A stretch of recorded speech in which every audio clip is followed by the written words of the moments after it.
if I had success earlier on, if I had, you know, been on this wave of a bunch of people getting signed and moving up the ladder, or been on the next one, or been on the one before those two, or whatever, I don't even know if I'd be here to talk to you right now, to be perfectly honest. I don't think I could have handled it. I don't think I could have, you know, I don't think I would have survived it, because I wasn't ready, and that's why I didn't get to work.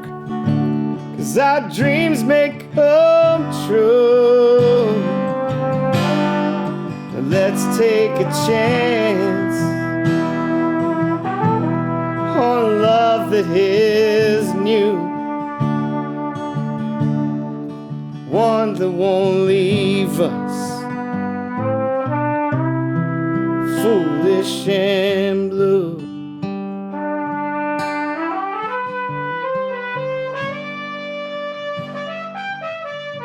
Allen Thompson, my man, I'm so excited to have you on this, and I've been thinking about you for months and wanting to make this happen, so I'm glad it is.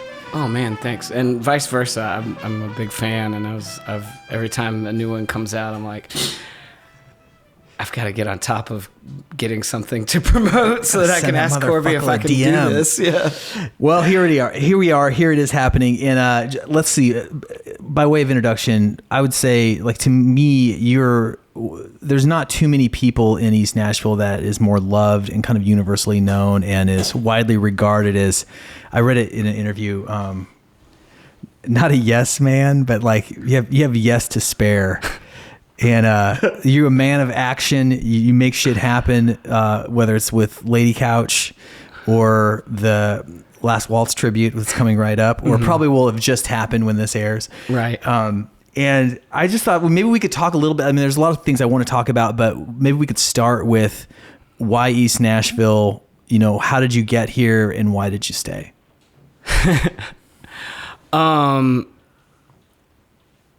I moved to Nashville in 2007, and I lived over in Berry Hill and bartended and managed at PM over in Belmont, and I was used to have the best outdoor patio. Oh, and my then God. when Arnold did that little year-round enclosure, it just ruined it. Well, it's because of the flies. People would go bonkers, and they'd be like, "How do you get rid of these?" And I'm like, "You go inside." Yeah. Like you're outdoors in the South with, you know, that's from Nashville. The outdoor patio, sushi and ice cream, and stuff. Like, what do you think is gonna happen? You're gonna get them, guys. You know.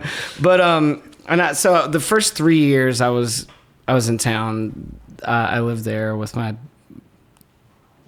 ex-wife, girlfriend at the time, and we had moved down here from Richmond, Virginia, and there was a bunch of neighborhoods in Richmond that really had a lot of the same qualities as Little Hollywood and Five Points and Inglewood did, especially back then. You know, there's like the formerly working class neighborhoods, or still kind of working class neighborhoods, that had become like the artist enclaves, you know, very much like the Haight or Laurel Canyon in the 60s kind of thing. And so when we were beginning to get priced out of Berry Hill, we sort of immediately kind of came over here to start looking for a place to live. And we found a place on Mansfield, right behind the high school, right across from where like Dino's and all of that is. And I remember, like, the place was huge. It was like this old Tudor mansion that had been like converted into a duplex, and the rent on the advertisement was like $850, and which didn't even seem exorbitant for 2010, you know. And no. Yeah, and I just remember the landlady was like, kept trying to reassure us that the neighborhood was okay and that it was safe here and all of that. And Colleen and I were just like staring at her, because we were like, this is fine. this place seems great. And all the stuff we want to go to is right there, you know? And so we didn't really say anything. And then she was like, do you guys have a lawnmower? And I was like, yeah. She was like, well, your first one's probably going to get stolen. But if you mow the yard, and it did.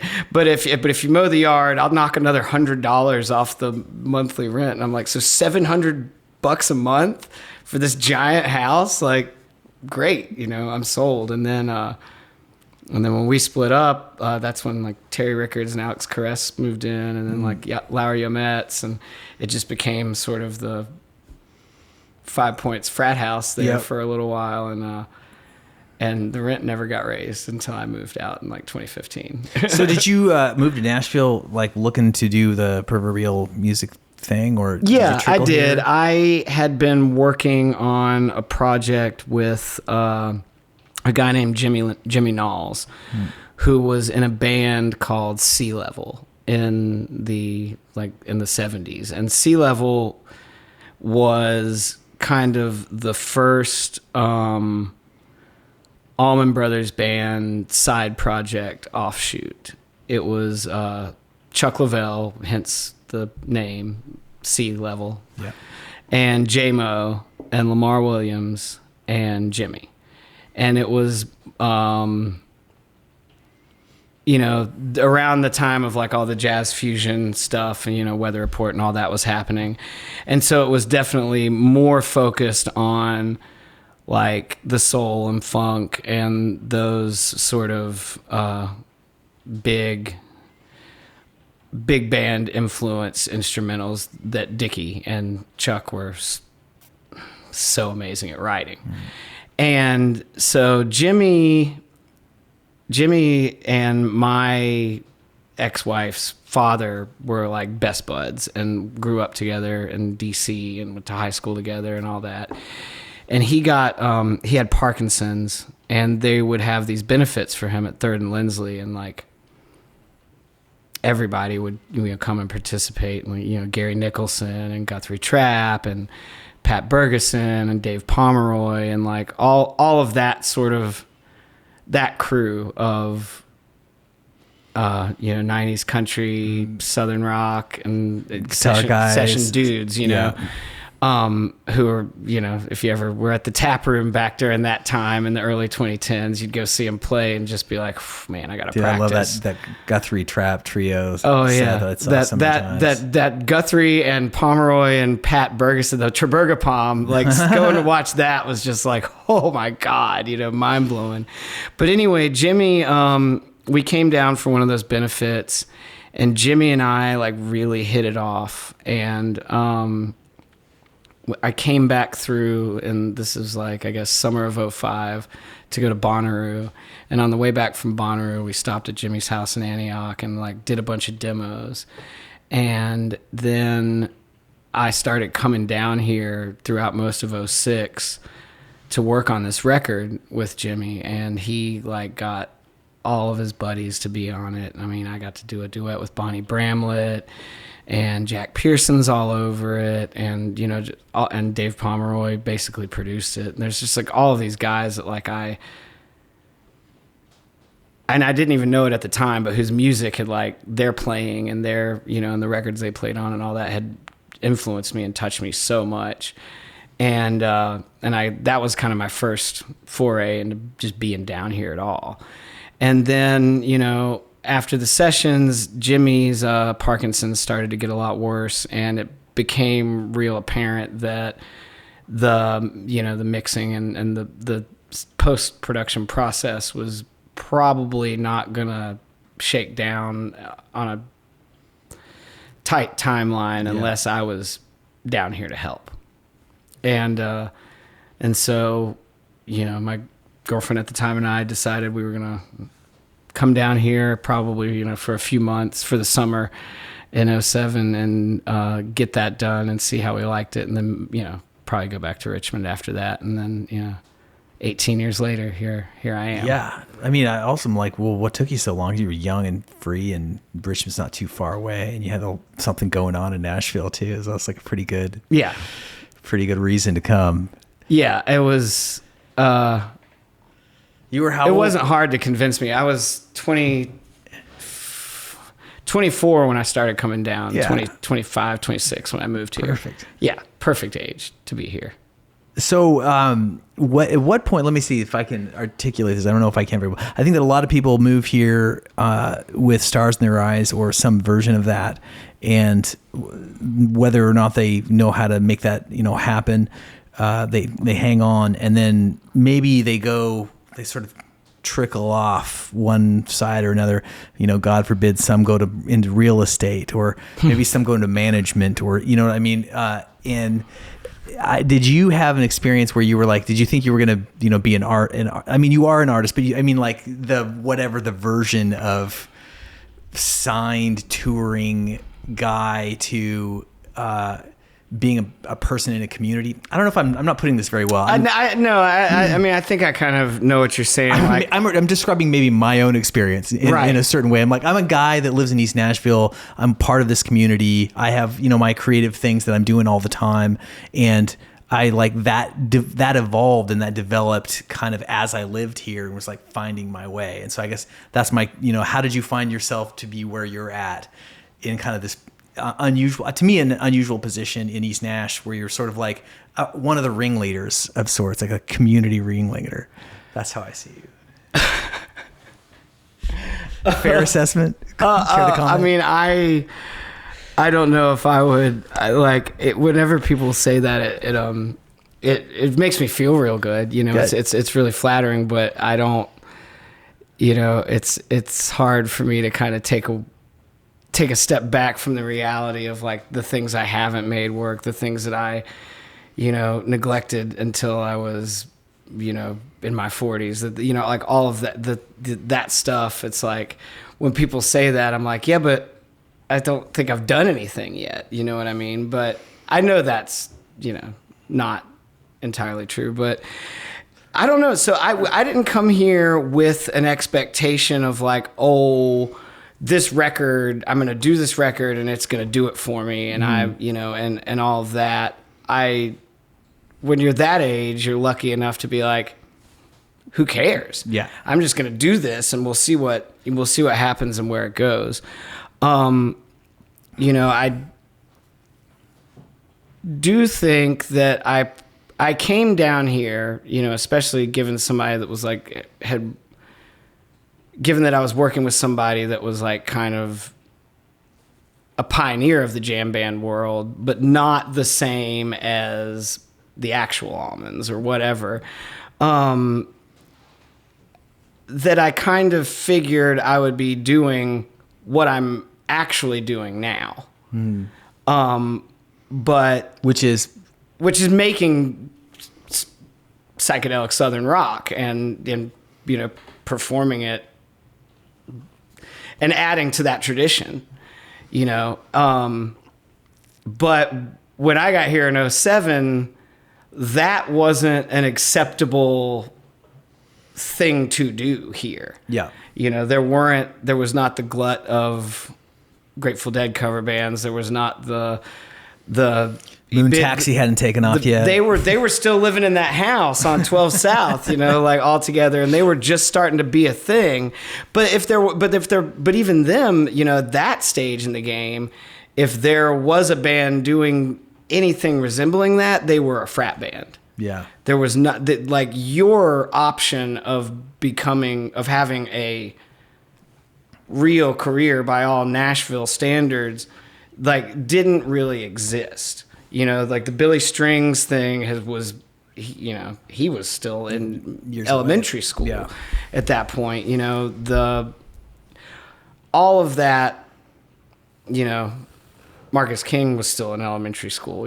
Like all that whole thing didn't exist yet, and you were really kind of looked at as like a hippie nerd who didn't know what they were doing if you talked too much about that, unless you talked about the Allman Brothers. But even then, it was still iffy. If you started getting into the improv aspect of them, no one wanted to hear it. So, of course, being really young and not really having a good grasp on, anything, but like, I immediately was like, well, shit, must pivot, must cut hair, grab the vest, have the acoustic and try and do this, some sort of version of the stomp clap folk revival thing, which I was so terrible at. And I will like look back at like my old records and like old YouTubes and stuff and like look at this guy and I'm just be like, what on earth was I thinking? Why did I think I could do that? So I wasted a lot of time doing that. I mean, did you enjoy it though? I mean, I enjoy making music with my friends. Yeah. And I enjoy performing for audiences and, and I had to learn how to write somehow. So, I don't really look back on a lot of the like identity crisis stuff or wasted time or like any of that with too much regret.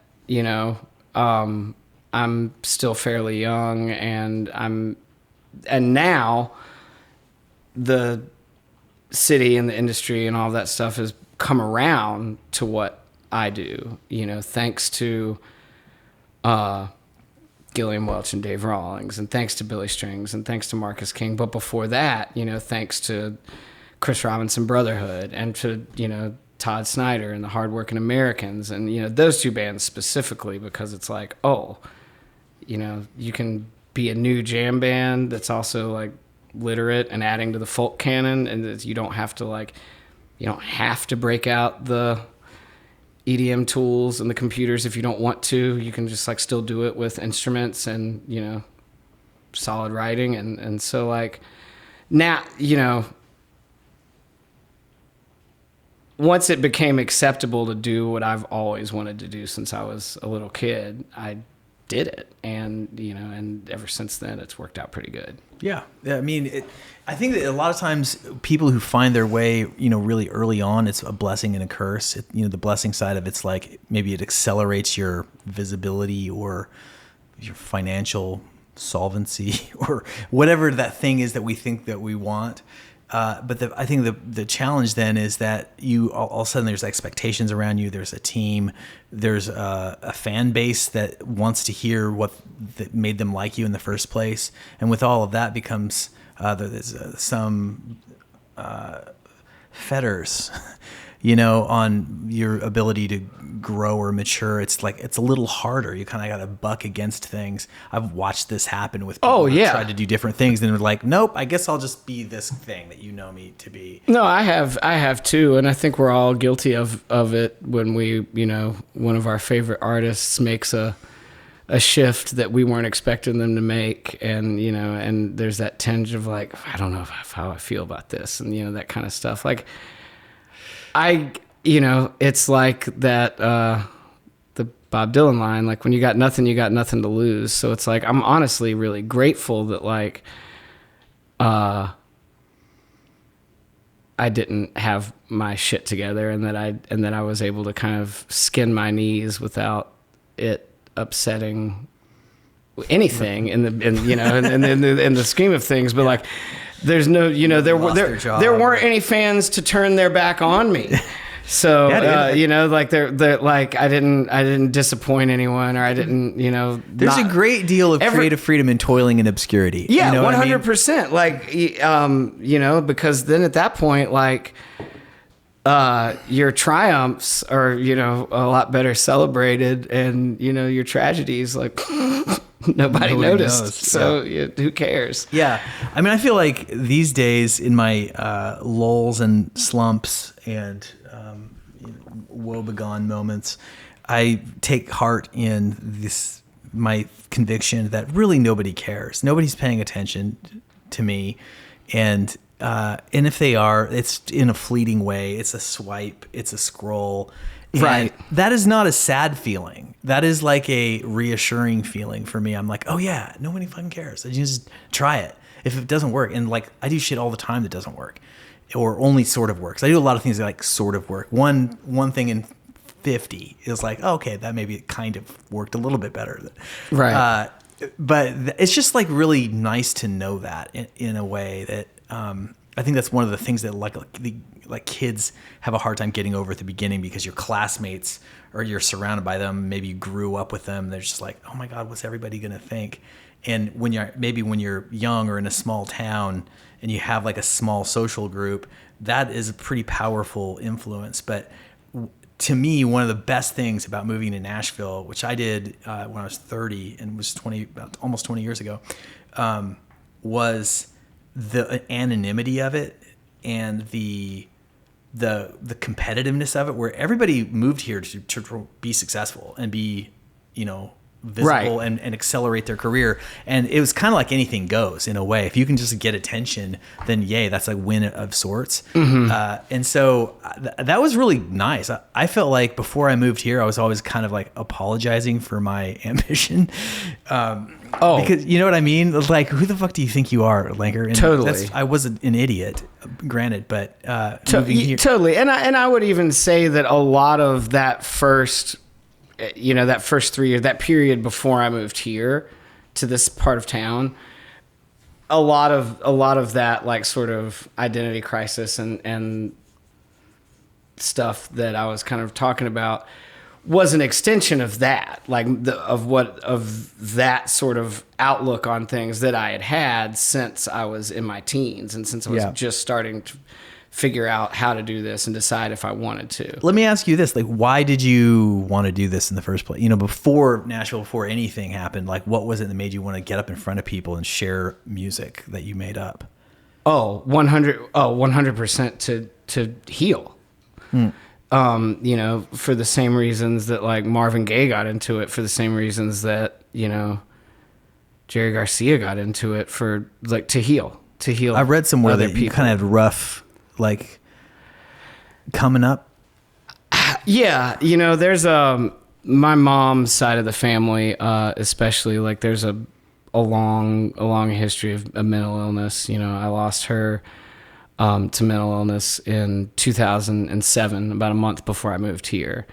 And her father, who also kind of, helped to raise me after my parents got divorced, I lost him to mental illness in 1992 when I was 11. And so for me,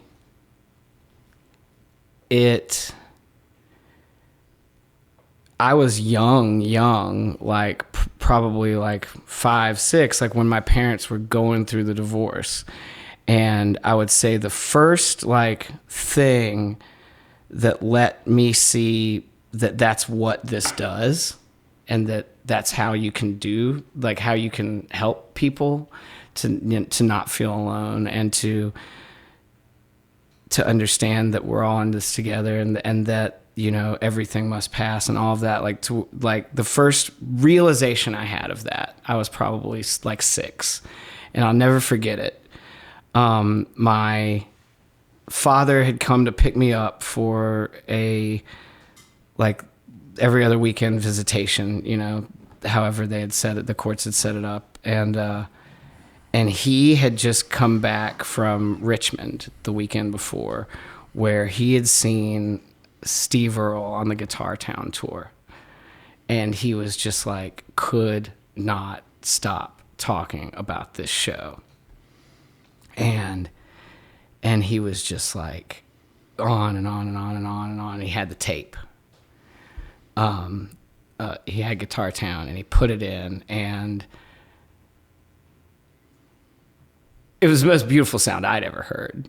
I just like that, oh my God, like that guitar on the intro at the top of the record, just, hey, pretty baby, are you ready for me? It's a good rockin' daddy from Tennessee. Mm-hmm. And so I was just hooked anyway, because it was just like, this is the coolest thing ever, but then I remember like watching, we're just driving around and talking and catching up, and my little brother's asleep in the back, and watching my dad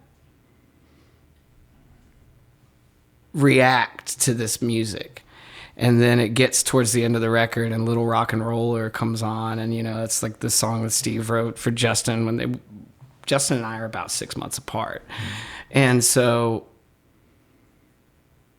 and he's got to be away from him because he's on the road and all of that. It's that type of tune. And I just remember like seeing like my dad crying and seeing how much that touched him, and just like immediately at that young being like,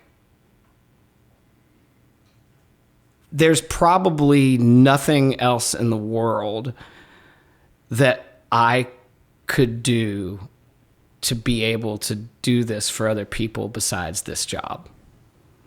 You know, because when you're 6, you don't, even if you're going through family stuff and you got a family therapist, you don't look at your therapist and you'd be like, that looks like the coolest job in the world. Mm-hmm.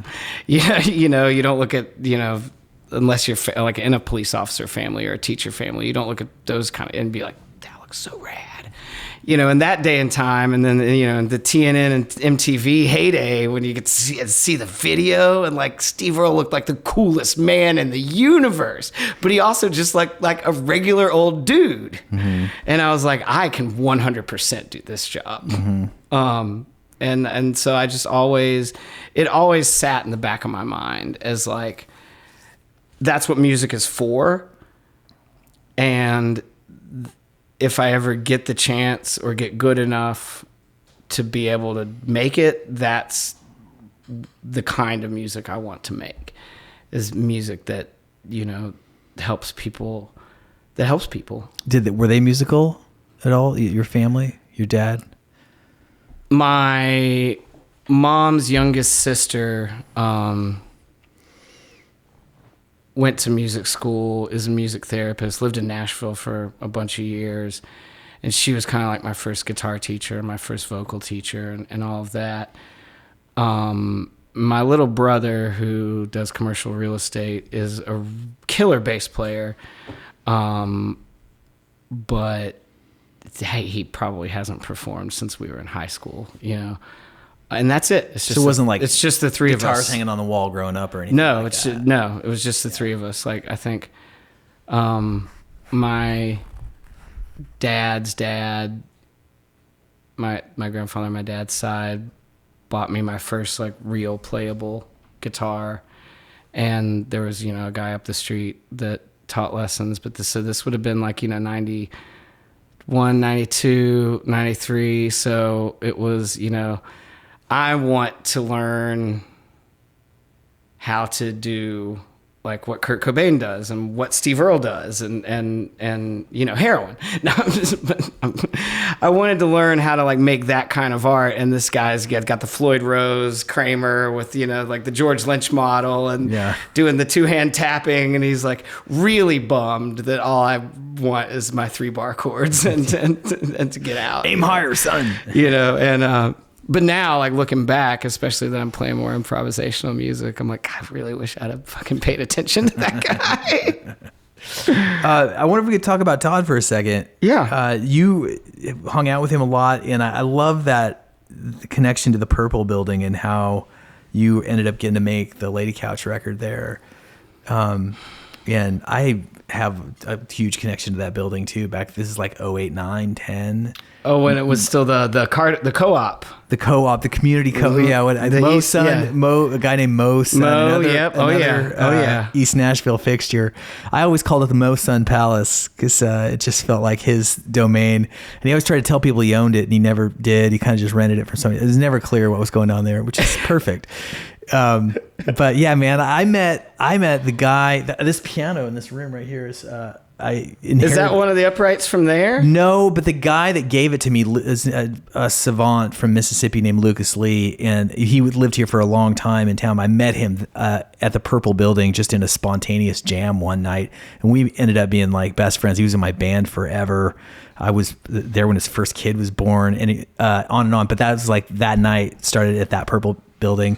I put shows on there. I remember having a 5-spot show that got canceled at the last second. Mm-hmm. We just put it around the corner and had a great night. I remember doing a couple of like unofficial Americana Week showcases there, like put together. No, that room's enchanted. BYOB stuff with like us and Don Gallardo and Don Gallardo. Yeah, shout out. Little rejection letter commiseration parties. You know? No, that was what was so cool about that place. It couldn't have been more centrally located. 5 Points, and because it wasn't like really public, or was it, or was kind of not? You could just sort of like, it was a lot freer of a venue, let's say. Oh, yeah. You could do literally anything there, you know. That was really great. But how did you end up meeting Todd, and just whatever, you know, you want to share, or what comes to mind that's sparkles? Oh, man. So I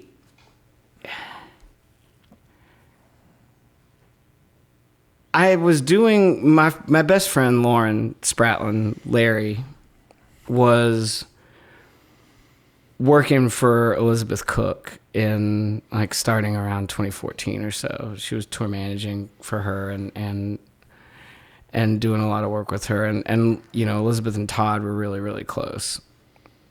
And so I kind of fell in with Elizabeth and that crew sort of that way. But, you know, at that point, Todd was up in Hendersonville. He wasn't like down here as, you know, as frequently as whatever. So like, I never really, you know, I was a huge fan of Hardworking Americans. I fucking adored them. And I remember, you know, right before the summer I was moved down here, the video that Stacey Huckabee directed, shout out to Stacey, for Looking for a Job, had just, you know, was really popular that summer and all that. Like, but I didn't know a ton about him, you know, and we'd never met. And then April of 2016, Mike Grimes had let me put a band together to do a Black Crowes tribute for the East Nashville Beer Fest. And I get a call like the day of the show from Grimey, and he's like, "Hey man, there is a special guest that wants to sing a song with you, and you know, I feel like you should let him do it." And I'm like, "Well, who is it?" And he's like, "It's Todd Snider." And I was like, "Oh, absolutely. Yeah. What does he want to sing? How much does he want to sing?" And he's like, "I don't know, man. He just like emailed me and said he would be down there and to tell you." And I was like, sounds about right. Okay, cool. And I get down there and he's like waiting for us by the stage. It's just him and the one production guy, you know, who's like doing the lights, the sound, probably built the stage himself, you know. And it's cold as shit, and Todd's barefoot, but with a sweater on, you know, and his hat, and you know, so I go up and introduce myself, and he's, you know, just as kind as can be, and he's like, "Oh, Elizabeth's told me a bunch about you, man." And he's like, and when I found out you were doing this, I was like, I had to come down. He's like, "I even emailed Chris and told him." I'm like, what'd you do that for? Don't you know? You know? I'm like, oh, great. Okay, so now Chris Robinson knows that I'm going to do this really poor impression of him in front of, you know, hundreds of people. That sounds like something he would do. Yeah, oh, totally. I gotta tell Chris. Yeah, why? This guy's going to be playing your music. Well, and then later, we all went to like a CRB show, and we're backstage, and like, Chris sees my Grateful Dead tattoo, and he's kind of giving me a hard time. And Todd steps in and is like, "That's the kid I was telling you about." Like, he's doing me a favor. I'm like, "I think you're about to make it worse, man." You know, but so he got up there and he sang with us, and you know, and I remember he immediately asked to see the set list, and I showed it to him, and we had a bunch of like deep cuts from Amorica and not very many hits, and he thought that was just cool as shit, you know. He was like, "Dude, right on." And I was like, "Man, you know, like, I want to sing what I want to sing. Like, everyone's gonna know what the music is. It doesn't have to be the hits." And he was like, "Exactly." And I was like, cool. I'm glad that he gets it, you know. And he sang Remedy, and he killed it, and it was really fun to watch. And I just remember watching him watch us and watching me do these songs, and him just like, you know, grooving and dancing and singing along, and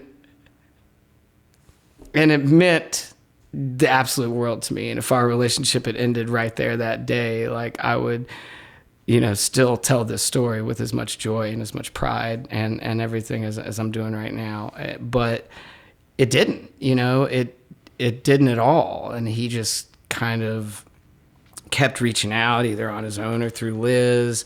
And I ended up getting to do, the Bulldog. I went from being a backup singer in the Bulldogs to being the bass player in the Bulldogs. My only endorsement, or my first endorsement that I ever had, was with Fender, and it was because I didn't own a bass to be in the Bulldogs. And so Ben Blankdemont, made a call. Yeah. and hooked me up with it. And then I got to actually be the guitar player in the Bulldogs. It was me and Latham for like that last couple of Bulldogs shows. And then Todd took me out solo, which, as I said earlier, was not good at, and still don't think that I'm good at being a folk singer, in terms of being able to do that thing that like that John Prine and Aaron Lee and Arlo Guthrie and Todd do, where you can, tell the stories and you have a really good grasp on your acoustic playing and all of that. Like I don't feel like I'm very competent at that. People come see it and they buy stuff afterwards. So like Todd Snider took you out. But I don't feel as, whatever about it. But he took me out a bunch, and that whole time that he was taking me out, he knew that I wanted to be doing something else, and he knew that I was a jam band kid, and that I, was a Southern rock kid, and all of that. And he just kept kind of being like, why aren't you doing that? And the reason I wasn't doing it was because everyone else was telling me that like it wasn't going to work because, no one wanted it, and that it was going to be, no one wanted to invest in it, and that I would lose money, and that it wouldn't work. And I was telling myself that a lot. But I mean, when I say everyone, I don't mean just like industry people, although that was obvious. But I mean, like, people in the band were saying that this won't work, and you're taking it from all sides, man. And I just knew that like wasn't true. And then it would continue to be confirmed for me, every 4 or 5 months, as Sturgill and Margot and all of these friends who allowed themselves to do that had all of this success. And other friends who pivoted to that would begin to have more success. And so I'm just, and Todd and them, the hard working was doing great. And at that point still, and all of that. And I was just like, I got to tell you guys, man, I really think that this would work.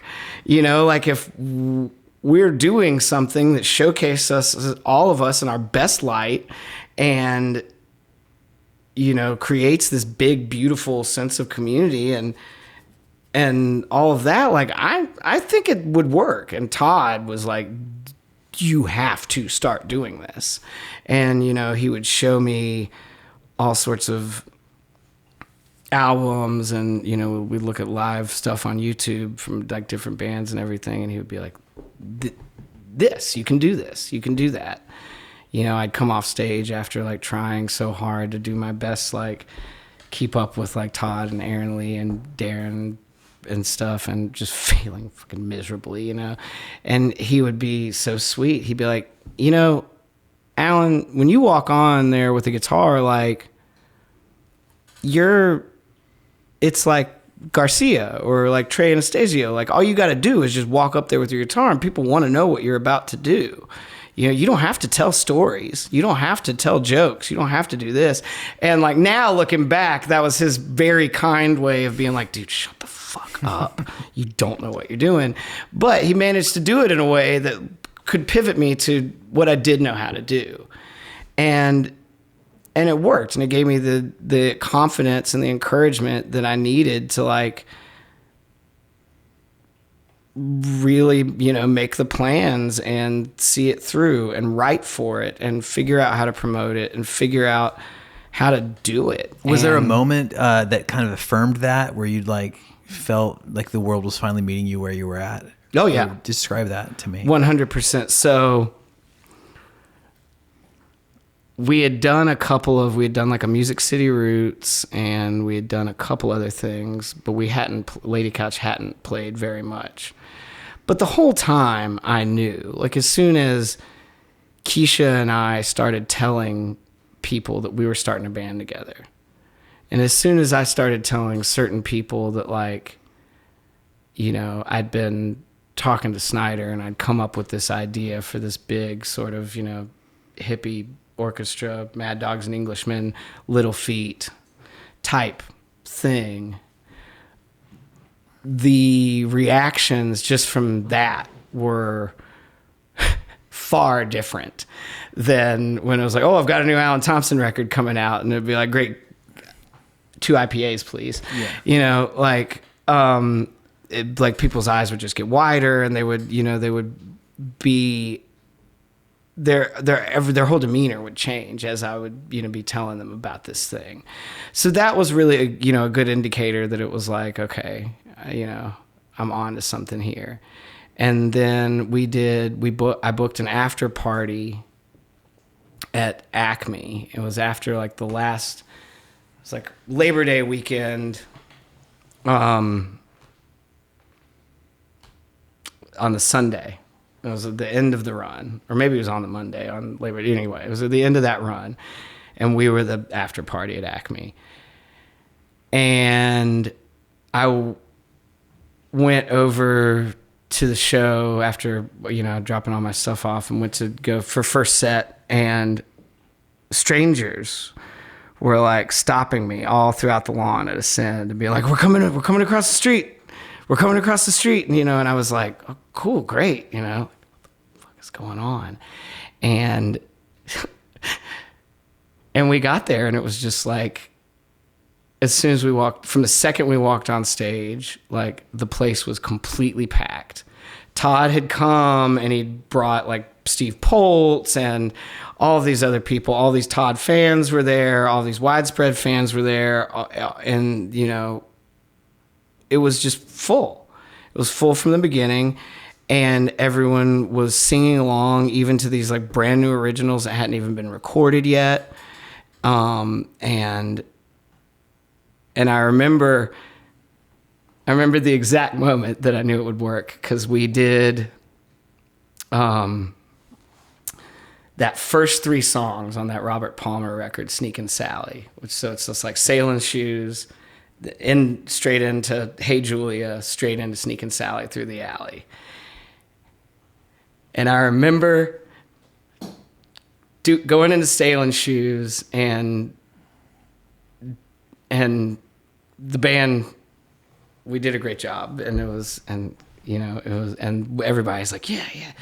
And then as soon as like the beat drops and that bass line for Hey Julia stops, you could see, all of these light bulbs going off over the heads of like everybody in the audience, and they're like, oh, they're about to do it. They're going to do that whole thing. And people high-fiving each other. And and Keisha looked at me, and she was just like, how did you know? And I was like, because this is exactly how I would have acted if I saw somebody do this. And she was just like, God damn. And sure. And by the time we got to Sneakin' Sally, I mean, people were going back outside, finding the nitrous guy, getting balloons and bringing them back in to Acme. And I was like, all right, we're good. Yeah. So I knew from the beginning, like, as long as we stayed true to that, and our goal and our message was to, like I've been saying the whole time, like, to bring people together and to show them this. And as long as our shows had real dynamics and like they were real shows, we'd be fine, and every time that we've stayed on that path, as hard as it is to do, good things would happen immediately. And every time we've strayed from that path, the opposite would happen immediately, Yeah. And so, and I owe 100% of that to Todd Snider. You know, he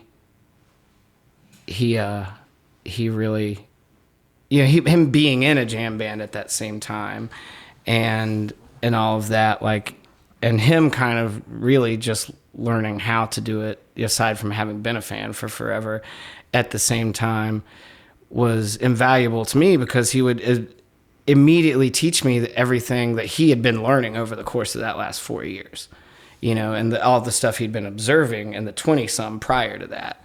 And so I got a real amazing sort of secondhand, you know, crash course in how to really do it from him, and, you know, and what kind, and to see what kind of frontman I could be, and what kind of frontman I should be. And man, I adore him. I'm really glad to hear this story. I feel like a lot of people don't get to hear the mentor side of Todd Snider, because, you know, so many people are fans. They just see the stage side. So invaluable perspective, man. Maybe that's a good moment to tee up perhaps a live song here at the studio.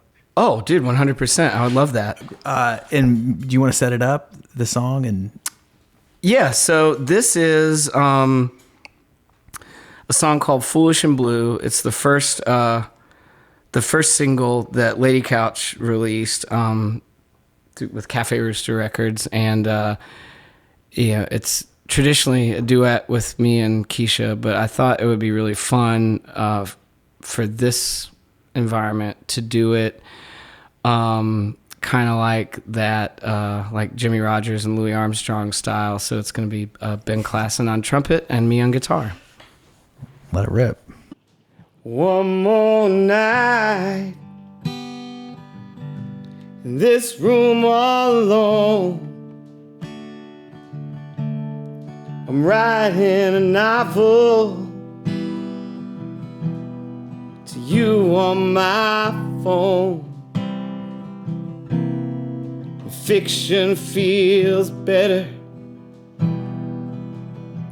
right now than the truth.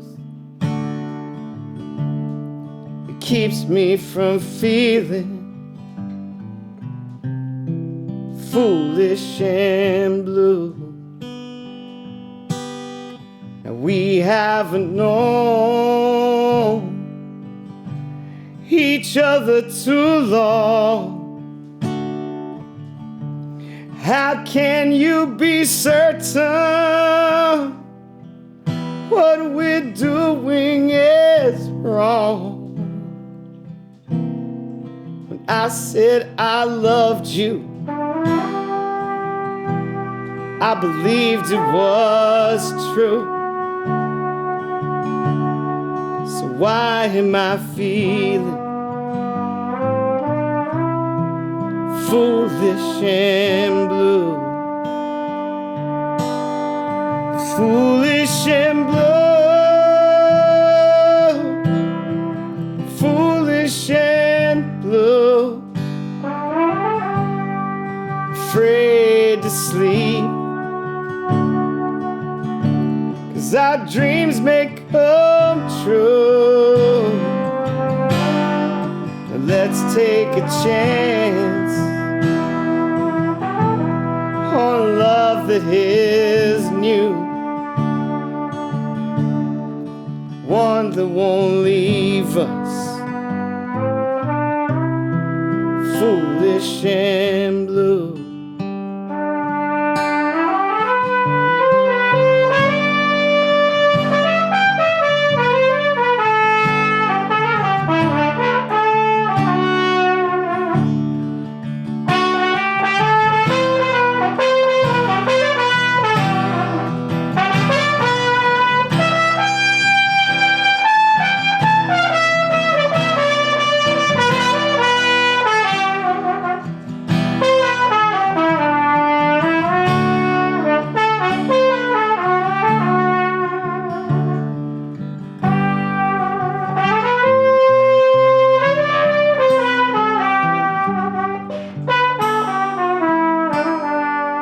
Everyone walks through life with regret. Mistakes they are made, bad things they are said. Well, I know I regret it. My life without you. I'd always be foolish and blue.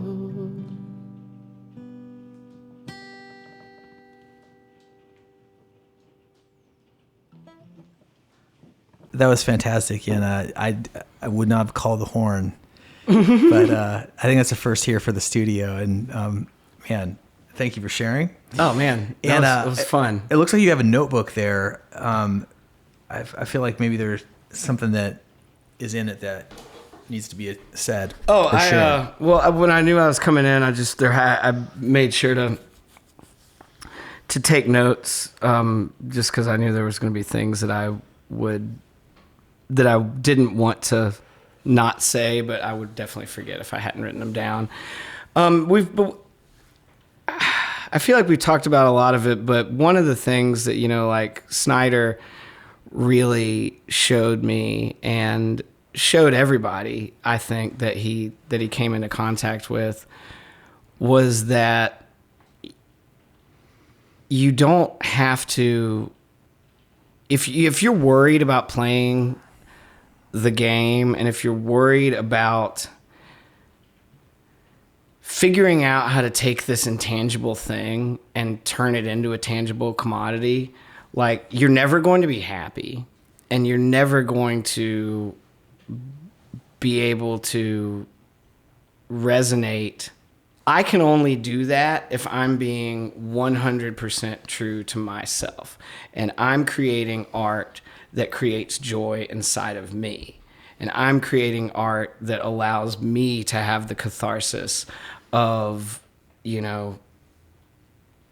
singing or writing or playing about this traumatic experience or this joyful experience or this, and then putting on a show where all of that is in there, where you see that just like the life we have to get up and live every day, that there is, intense trauma and severe pain. And there is also unspeakably amazing joy.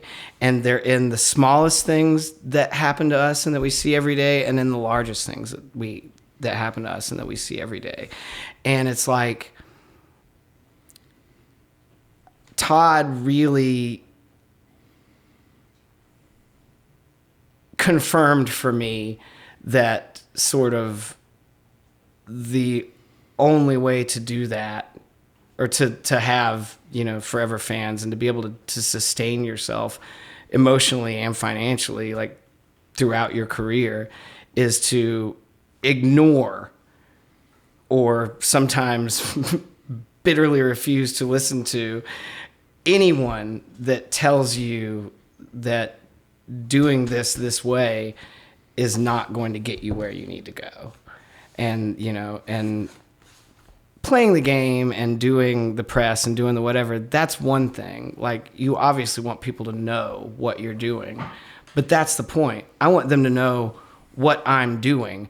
I don't want them to compare me to someone who doesn't do this for those reasons, because I'm never going to look the same as that person.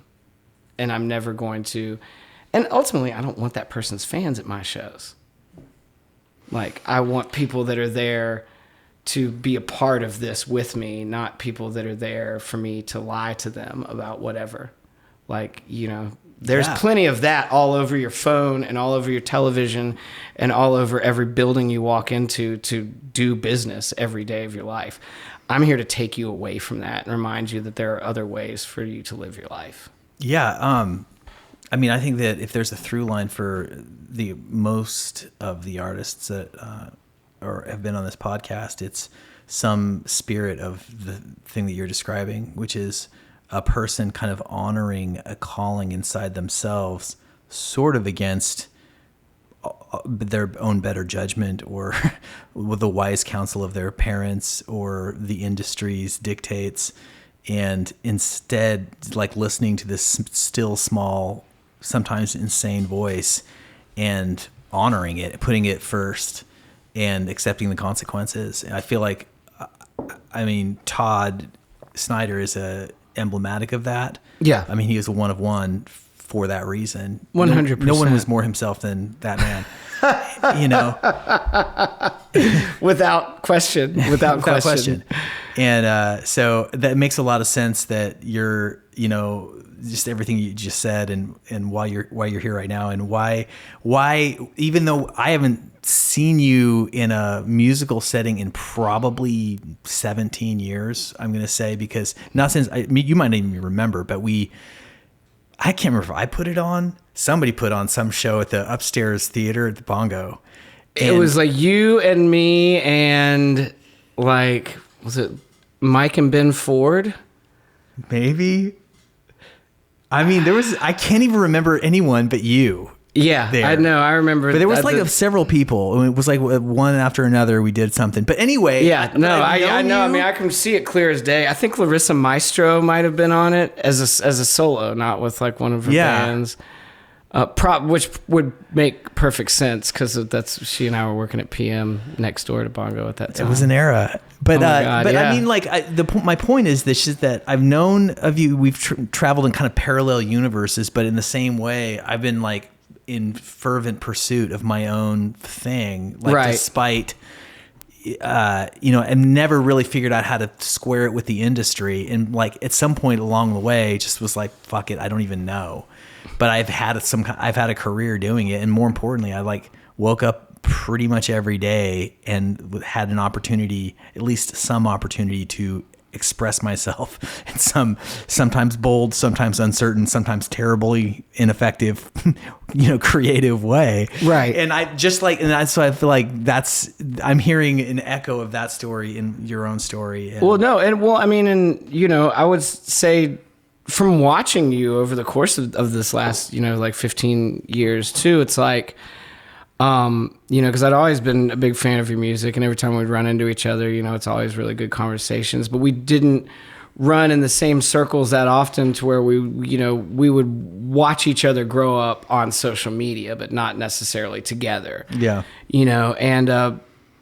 But every new thing that you were doing or new, like chapter of your life that you were starting, like it always looked impossibly cool. And you always looked like you were, really enjoying yourself when a lot of times you probably weren't. And it's definitely been really inspiring to like watch you figure out how to walk the tightrope between art and commerce and, be able to take good care of yourself financially and everything else, but also, getting returns on the emotional and political capital, social capital that you've invested as well, for lack of a better term. And it's like, I definitely have taken notes as I've watched us both grow up, Well, because I cannot say that I've been smart enough to be able to do the same for myself, Well, one thing I wanted to ask you about before we part ways is I feel like I read somewhere that you got sober maybe a year or two ago.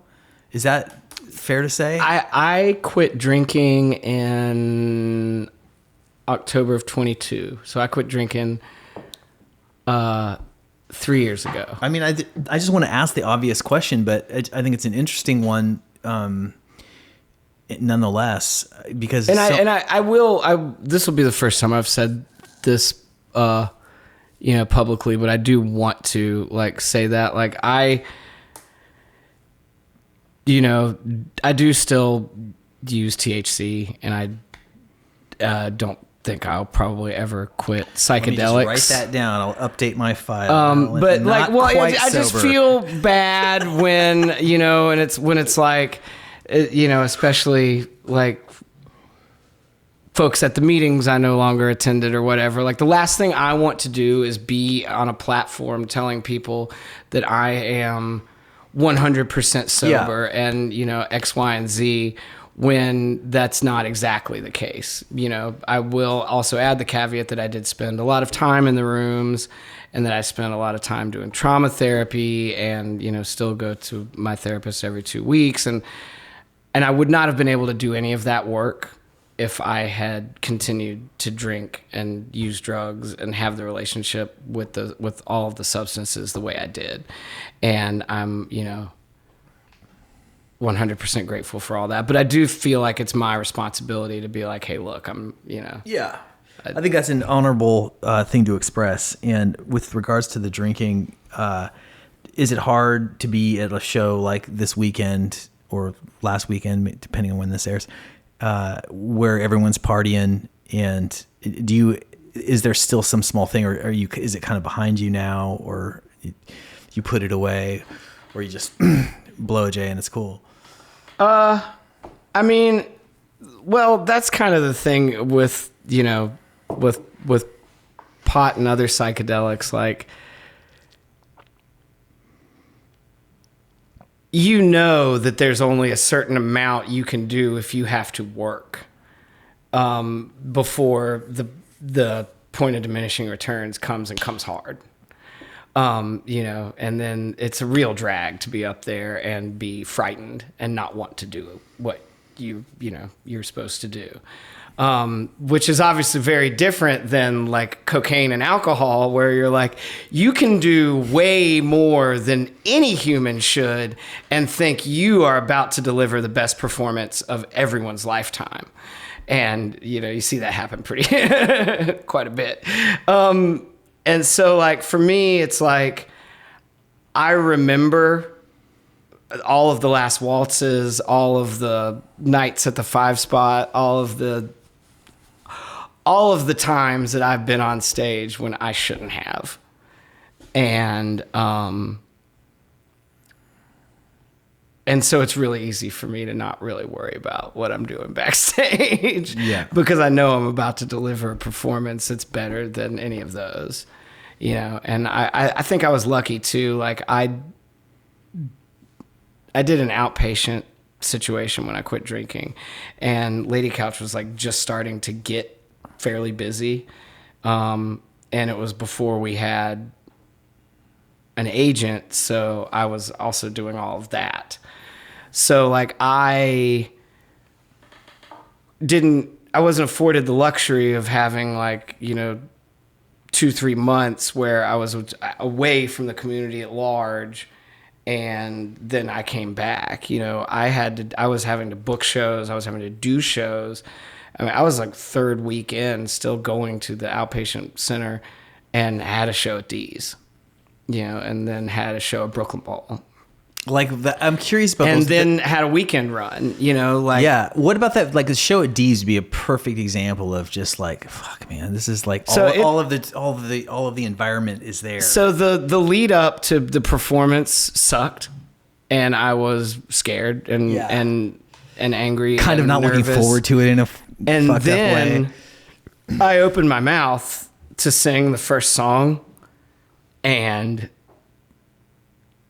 heard my voice coming back like clear and in line with what, you know, my ear was telling my throat to do, and strong.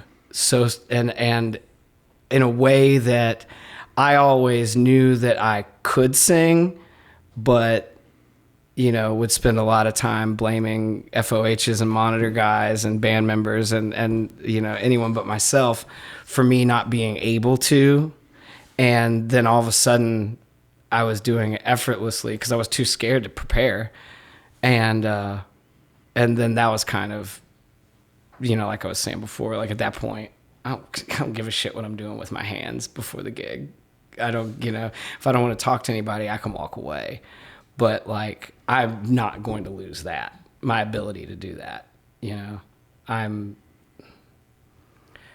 I'm always pretty self-deprecating and don't really feel like when people give me a lot of compliments and stuff, I really will, kind of shut down and shy away from it because, I don't necessarily, when you're in your own life and having to parse through every bit of your own career in order to, plan for your next thing or promote your next thing or whatever, it's really hard to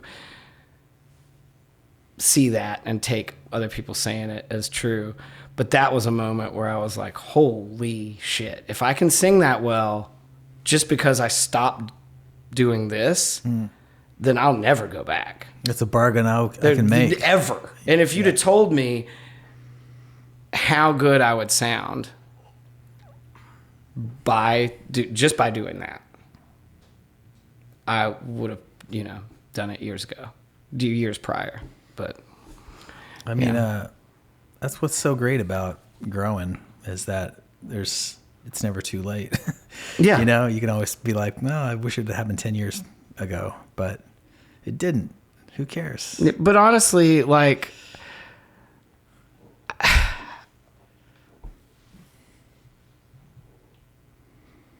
I don't,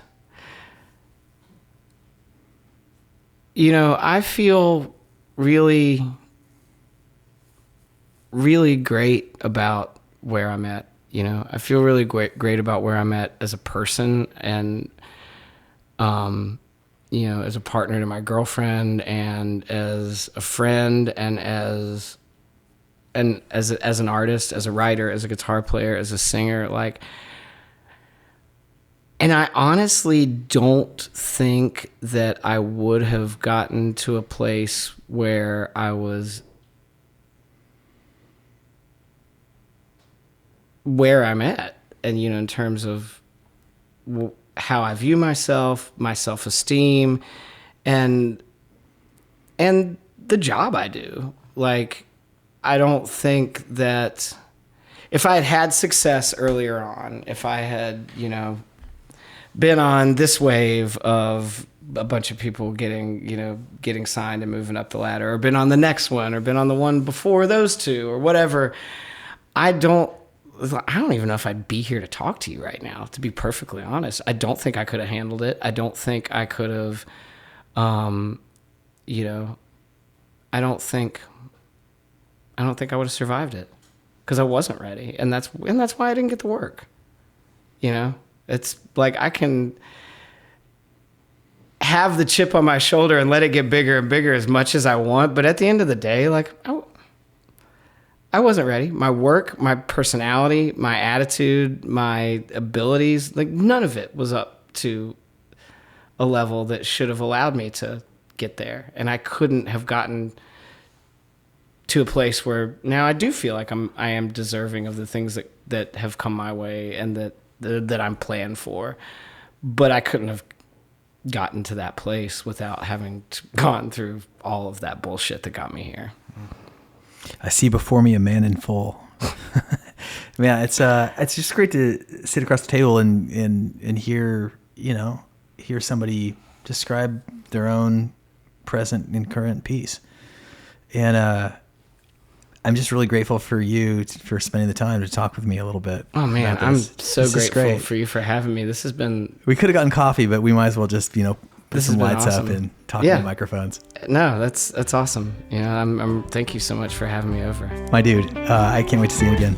Yeah. Peace. All right. Hey, thanks for watching. Go ahead and click here to like and subscribe. You can click right there to watch another video or click here to watch a playlist featuring songs of the Morse Code Podcast. Okay, thank you very much.